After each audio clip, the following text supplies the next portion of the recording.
mwisho jembe Mapinduzi pia inaendelea pale visiwani Zanzibar kwa lolote, lakini pia dirisha la usajili dogo limefunguliwa.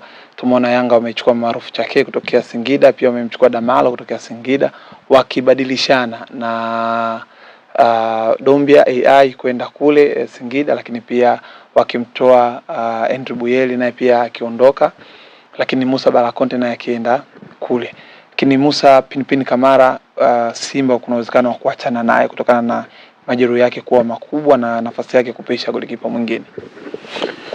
Yanga na uhusiano. Yanga wanamilikiwa na mtu na Singida si mtu mmoja. Yanga sijisema. Ndio wanamiliki. Lakini kwa katiba ya Yanga wamiliki ni wale member board of trustees na mmiliki wa Singida waziri mkuu, si ndio? Na huku yupo kwenye Yanga.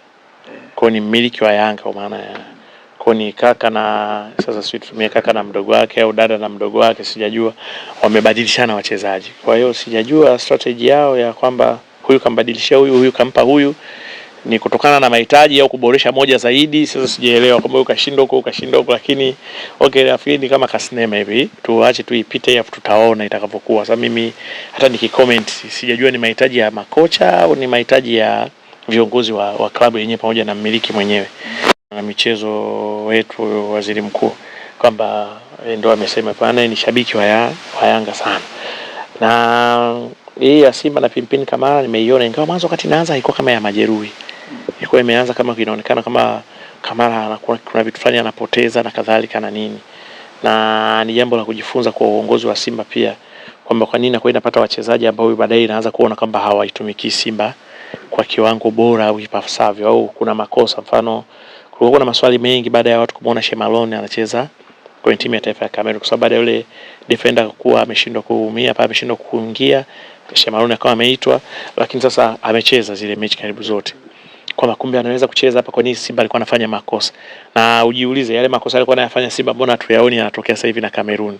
Kwa ni vitu vinaingia akilini na wewe unaweza ukakaa ukatafakari kwa nini na kwa nini ilikuwa hivyo na kwa nini makosa yalikuwa yanafanana.